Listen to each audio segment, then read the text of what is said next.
টিএমসির অত্যাচার কিন্তু প্রচণ্ডভাবে বেড়েছে আমাদের উপরে। এরা এখন চাইছে ভোটটা হয়ে যাক, তারপরে এদের ব্যবস্থা করবো। আমাদের কিন্তু সত্যি কোনো নিরাপত্তা নেই।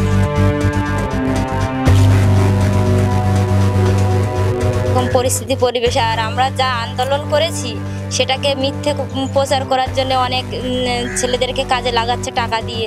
আগে যেরকম অত্যাচার করেছে এখনো সেরকম আমাদের উপরে অত্যাচারটা চালিয়ে যাচ্ছে। বলছে ভোটটা হয়ে যাক, ভোটের পরে তোমাদেরকে একজনকে তুলে তুলে মারবো, তোমরা বিজেপি করবে কেন? কিন্তু আমরা বিজেপি না, আমাদের আন্দোলনটা কোনো পার্টি নিয়ে হয়নি। আমাদের আন্দোলনটা ছিল এই টিএমসির গুন্ডা বাহিনীর উপরে আমাদের আন্দোলনটা ছিল। 1000 টাকা থেকে 1200 টাকা দিচ্ছে, তাতে করে মহিলারা খুব প্লিজড, কারণ দিদির হাত শক্ত করতে হবে, তাহলে কিন্তু আমরা এই সুযোগগুলো পাবো, না হলে পাবো না। এটা কিন্তু তারা বুঝে গেছে।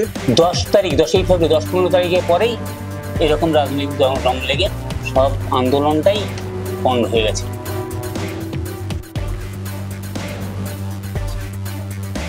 আমরা এখন হাজির হয়েছি সন্দেশখালীতে, পাত্রপাড়ায় বিজেপি প্রার্থী রেখা পাত্রর বাড়িতে। এবং সেখানে হাজির হয়েছেন গ্রামের মহিলারা, তারা বেরিয়েছেন প্রচারে।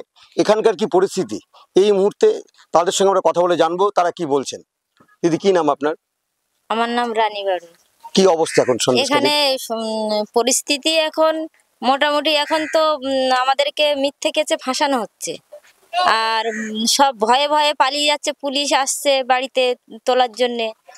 এরকম পরিস্থিতি পরিবেশে আর আমরা যা আন্দোলন করেছি সেটাকে মিথ্যে প্রচার করার জন্য অনেক ছেলেদেরকে কাজে লাগাচ্ছে টাকা দিয়ে এই তৃণমূলের নেতারা।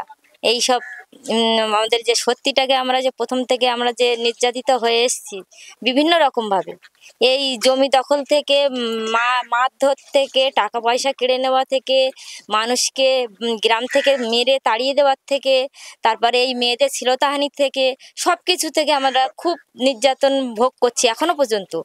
তবুও আমাদেরকে সেই সত্যিটাকে মিথ্যে করার জন্য 3 মাস আন্দোলন করে চলেছি আমরা একটানা। তারপর 3 মাস পরে 4 মাস হতে যাচ্ছে, তার মাথায় এখন ভোট এসে গেছে। তৃণমূলের নেতারা টাকা পয়সা ছড়িয়ে কিছু মানুষকে টাকা পয়সা দিয়ে প্রলোভন দেখিয়ে ঘুরিয়ে নিয়ে তাদেরকে এখন আমাদের সত্যিটাকে মিথ্যে করার জন্য চেষ্টা করছে। এই যে নানা ভিডিও ভাইরাল হয়ে যাচ্ছে বা বাইরে বেরিয়ে আসছে, এগুলোর মধ্যে কতটা সত্যতা আছে? এগুলো তো মিথ্যে সত্যিটাকে চাপা দেওয়ার জন্য মিথ্যে কথা প্রচার করছে ওরা।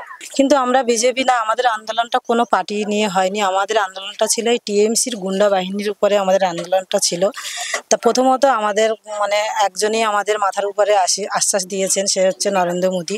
ওনার আশ্বাসে আমরা চলছি। কিন্তু দেখুন, আমাদের সম্মান নিয়ে লড়াই, আমাদের ক্ষতি নিয়ে, আমাদের জমি জায়গা বা যা অত্যাচার করেছে আমাদের বাড়ির বেটা ছেলেদের স্বামীদেরকে ধরে মারধর করেছে, সেই নিয়ে আমাদের আন্দোলন। কিন্তু ওরা এখনো অবধি আমাদেরকে থামাতে চাইছে। এই টিএমসির অত্যাচার কিন্তু প্রচণ্ডভাবে বেড়েছে আমাদের উপরে। এরা এখন চাইছে ভোটটা হয়ে যাক, তারপরে এদের ব্যবস্থা করবো। আমাদের কিন্তু সত্যি কোনো নিরাপত্তা নেই। আমাদের এখানে কিন্তু থানার পাশেই কিন্তু বাড়ি, কিন্তু পুলিশের কোনো নিরাপত্তা নেই। পুলিশেই গুন্ডা বাহিনী সেজে আমাদের বাড়ির পাশে এসে ভালো ভালো মানুষের যেরকম উৎপল মাইতি, এ কিন্তু কিছুই করেনি। এ শুধু আমাদের সঙ্গে প্রতিবাদেই ছিল, তার কারণেই ওনাকে তুলে নেওয়া হয়েছে। এই বাড়িটি হচ্ছে বিজেপি প্রার্থী রেখা পাত্রর। এই মুহূর্তে তিনি প্রচারে ব্যস্ত। এই সন্দেশখালী ঘিরেই গত 3 মাস উত্তপ্ত হয়েছে রাজ্য রাজনীতি। থানা ঘেরাও থেকে আন্দোলন, গ্রেপ্তার, বিভিন্নভাবে অভিযোগ, পাল্টা ভিডিও, নানা কিছু হয়েছে সন্দেশখালী ঘিরেই। তবে এখনও এখানকার প্রতিবাদী মানুষ তারা কিন্তু এক কাট্টা হয়ে গেছেন। আমরা এতক্ষণ কথা বলছিলাম সন্দেশখালীর মহিলাদের সঙ্গে, তারা যেটা পরিষ্কার জানালেন যে অন্যায় হয়েছে, যে অবিচার হয়েছে, তার প্রতিবাদ তারা করবেন এবং যত করেই হোক, যেভাবেই হোক, যেভাবে সেই অন্যায় ধামাচাপা দেওয়ার চেষ্টা চলছে সেই ব্যাপারেও কিন্তু তারা প্রতিবাদ করছেন। তাদের একটাই আশা, সামনে যে লোকসভা নির্বাচন, সেই লোকসভা নির্বাচনে বিজেপি প্রার্থী এই কেন্দ্র থেকে জিতবেন এবং তাদের আরেকটা ভরসার জায়গা বলছেন প্রধানমন্ত্রী নরেন্দ্র মোদী। এই সন্দেশখালীকে ঘিরেই গত 3 মাস ধরে উত্তপ্ত হয়েছে বাংলার রাজনীতি, নানা ধরনের বিতর্ক ছড়িয়েছে। তারই মধ্যে তৃণমূল নেতৃত্ব এখানে কিন্তু প্রচার চালাচ্ছেন এবং তারা কি ধরনের কর্মসূচি করছেন বা এখানকার পরিস্থিতি, সমস্ত বিষয়টাই তাদের সঙ্গে কথা বলবেন।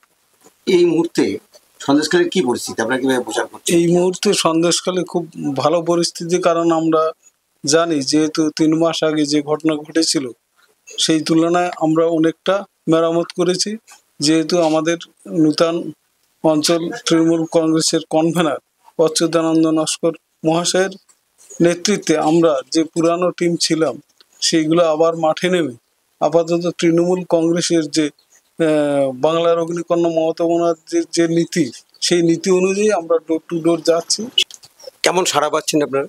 সাড়া অবশ্যই ভালো পাচ্ছি, বিশেষ করে মহিলাদের সাড়াটা বেশি পাচ্ছি, কারণ দিদি যে লক্ষ্মী ভাণ্ডার প্রকল্প দিচ্ছে এবং ইদানিং যে 500 টাকা থেকে 1000 টাকা থেকে 1200 টাকা দিচ্ছে, তাতে করে মহিলারা খুব প্লিজড। কারণ দিদির হাত শক্ত করতে হবে, তাহলে কিন্তু আমরা এই সুযোগগুলো পাবো, না হলে পাবো না। এটা কিন্তু তারা বুঝে গেছে। মানুষের এখানে আন্দোলন ছিল জমি আন্দোলন, যেটা করে গেছে এখানে আমাদের নেতারা করেছিল। মানুষকে নোনা জল তুলে ফিশারি করেছিল জোর করে, এবং লিজের টাকাও দেয়নি। মানুষের মধ্যে সেই ক্ষোভটা ছিল এবং মানুষের সেই ক্ষোভটাকে আমরা প্রশমিত করেছি এইভাবেই, যেহেতু আমাদের রাজ্যের নেতৃত্বরা সব এসেছিল, মন্ত্রীরা এসেছিলেন দিদির নির্দেশে, এসে সাধারণ মানুষের সঙ্গে কথা বলেছেন। এই যে জমি যারা নিয়েছে তাদের জমিগুলো দিদি নির্দেশে সব ফেরত দিয়েছেন, এবং যাদের লিস্ট টাকা পায়নি সেই লিস্ট টাকাগুলোও ফেরত দেওয়া হয়েছে। দেওয়ার পরে মানুষ খুব খুশি যে তাদের জমি তারা নিজেরা ফেরত পেয়েছে এবং লিজের টাকাও পেয়েছি। তাতে করে মানুষ খুশি হয়ে গেছে এবং দলের প্রতি আস্থা আবার ফিরে এসছে, যে না, দলের প্রতি কোনো আমাদের বিক্ষোভ নেই, দলের প্রতি আমাদের আনুগত্য আগে যা ছিল এখনো তাই আছে। আমরা এখন বসে আছি সন্দেশখালী 2 সিপিএম এরিয়া কমিটির অফিসে। সেখানকার ভারপ্রাপ্ত সম্পাদক, তার সঙ্গে আমরা এখন কথা বলবো। থানা ঘেরা হয়েছে, মহিলাদের নির্যাতনের অভিযোগ এসছে, তৃণমূল নেতৃত্ব অ্যারেস্ট হয়েছে, তারপর ভিডিও এসছে বাজারে, পাল্টা ভিডিও নিয়ে বক্তব্য হয়েছে, নানা রকম গণ্ডগোল হয়েছে। সেই জায়গায় দাঁড়িয়ে কি দেখছেন আপনারা এখানটা? না, থানা ঘেরাও হয়েছে, আন্দোলন হয়েছে, প্রকৃততে এই আন্দোলন তো হয়েছে গণ আন্দোলন। এই আন্দোলন হচ্ছে ইতিপূর্বে 3 বছর আগের থেকে এই আন্দোলন শুরু হয়েছিল।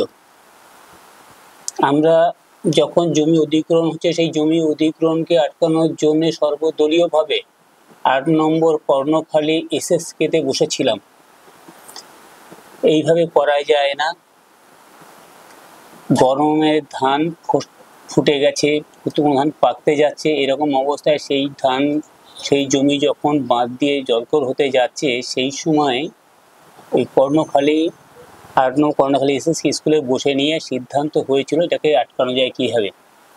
সেই বসার পরের দিন সবাই মিলে সেই যেখান থেকে জল তোলার ব্যবস্থাপনা করেছিলেন সেখানে যাওয়ার কথা। সেই মুহূর্তেই যারা ফিশারি করছিলেন তারা 3 জনকে তুলে নিয়ে এসেছিলেন, গৌতম প্রামাণ্য, কৈলাস সর্দার আর রাম প্রামাণিক। নিয়ে আসার পরে তারা ভীতি সন্তুষ্ট হয়ে যান, আস্তে আস্তে থেমে যান, আর এগোতে পারেন। এই গণ আন্দোলনে আমরাও সামিল ছিলাম, বিজেপিও ছিল, তৃণমূলও ছিল। তখন তো কিছু বোঝা যায়নি, তৃণমূল বিজেপি বলে কোনো নামাবলী ছিল না। সবাই মিলে ঝাঁপিয়েছে, আমাদের মুক্তি পেতে হবে এবং এই স্বৈরাচার থেকে আমাদের সবাইকে মুক্তি চাই। এইভাবে চলতে 10ই ফেব্রুয়ারি 10-15 তারিখের পরেই এরকম রাজনৈতিক রং লেগে সব আন্দোলনটাই পণ্ড হয়ে গেছে। এই যে রাজনৈতিক রংটা লাগলো, এতে বিজেপি কি কতটা লাভবান বা তৃণমূল কতটা ক্ষতি? আপনাদের কি পরিস্থিতি হয়েছে? না, আমাদের পরিস্থিতি, আমরা তো 365 দিনই মানুষের সঙ্গে থাকি, 365 দিন মানুষের থাকি, মানুষের স্বার্থে সবসময় কথা বলি। একমাত্র বামফ্রন্টের লাল ঝান্ডা ছাড়া, আমরাও যখন বামফ্রন্ট সরকারে ছিল তখনও আমাদের সরকার দ্বারা পরিচালিত পুলিশ, বিডিও, পঞ্চায়েত থাকলেও আমরা পঞ্চায়েতে কিন্তু ডিভিশন দিয়েছি। সাধারণ মানুষের স্বার্থে এটা করতে হবে, এটা করা যায় কেউ তার দাবি তুলেছি। কিন্তু এনাদেরকে কোনোদিন সেই মানুষের স্বার্থে, মানুষের দাবি নিয়ে কোনোদিন তো আন্দোলন করতে যেতে দেখিনি।